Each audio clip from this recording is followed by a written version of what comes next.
Okay, so back again, and I have the rear components all broke down left and right.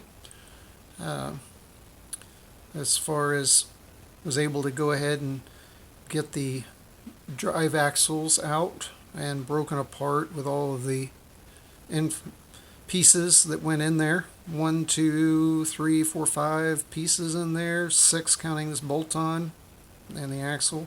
So we got left and right there, and that is done. So really good there. What we'll do now, of course, is take a T jar, right? And we're going to throw everything in here for one side so we don't lose anything.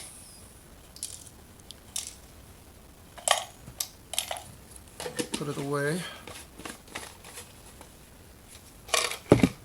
And of course, the same thing for the other.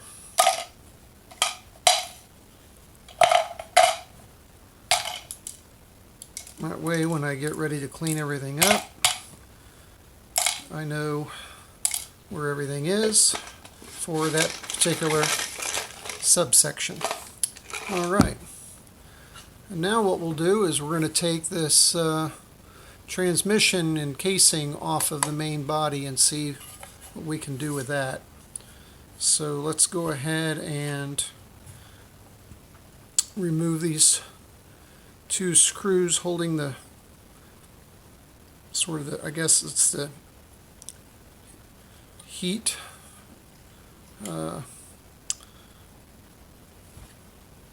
sink, for a better word, off of this. I imagine these would come off a lot easier first since they're smaller than the ones on the bottom. And then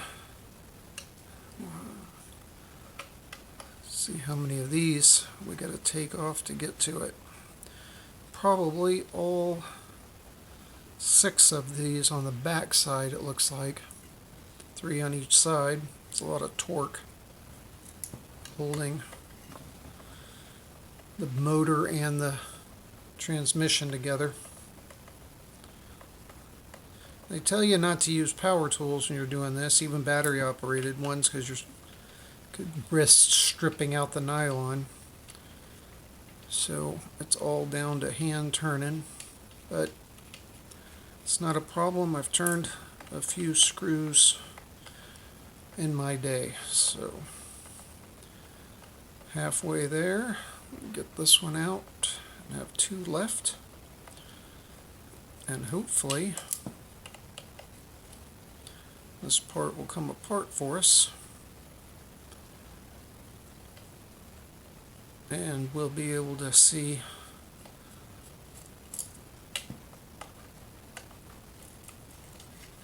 the transmission itself is going to be having to be broke down. Not going to be able to do that in this video. However, we will be getting there eventually. Let's see,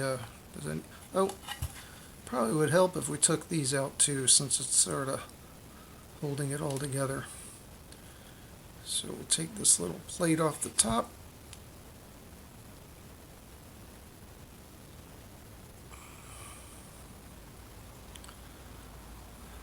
Four screws for this.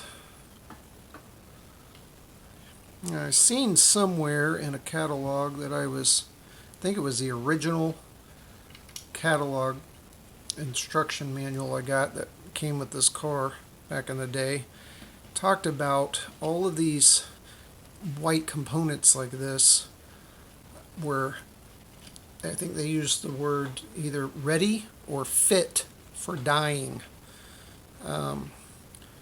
So if that's the case, and I really thought about going to sort of the gold of the anodized aluminum and black, I might see about dyeing these things. I don't recall ever seeing any online or in videos where people had done that. They're just either the color the white, or if you have like the world car or whatever and they come in black, then they're black. But I've never seen anyone's anywhere where they actually had changed the color of them themselves.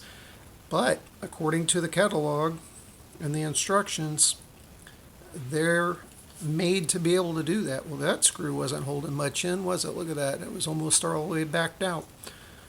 Well, I can just... So much for that body mount. But you can see it's pretty dirty. And that's the original. But even if I took these and I'm still going to clean them with the hydrogen peroxide, yes, and they will come back.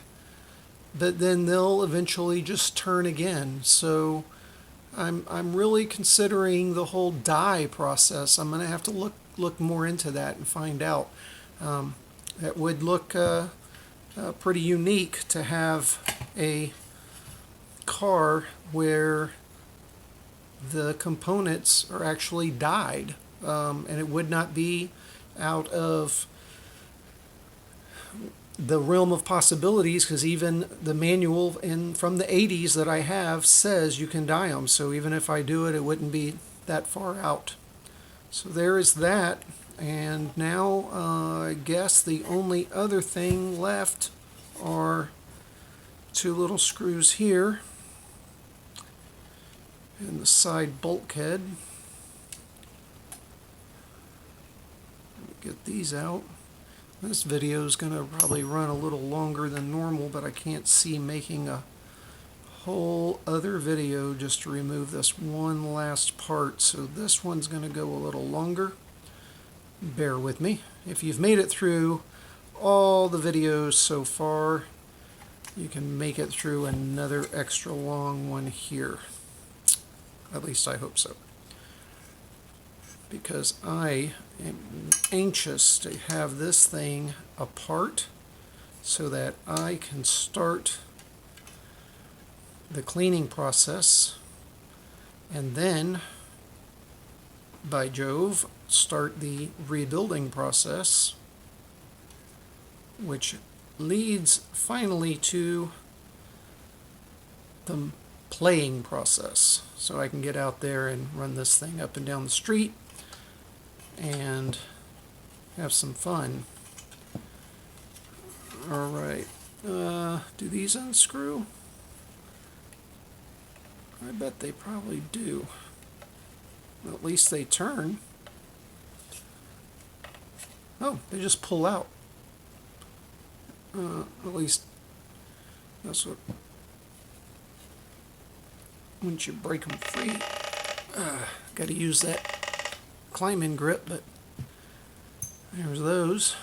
They just press in there because they, in that little hole there, they hold the top air deflecting fin. And then 4 last screws. Well, there's actually more parts here than I thought. These outside two hold on the piece for the suspension arms in the back.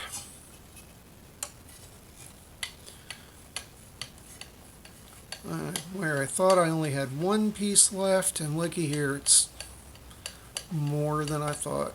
But we'll try and get this video down to 10 minutes. Racing against the clock here. I think it's doable because we only have this, and really, to tell you the truth, 2 little bitty ball screws if I wanted to get it all down to everything. There's one here and one here.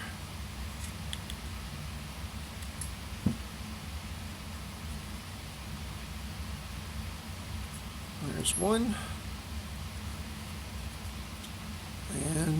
2 seconds over, but there we go. All right, so there we have it. Look at that. When I say I have a gold pan, I definitely have just a gold pan now, huh? This is going to be another video. Come back and let's see what happens when I tear into this.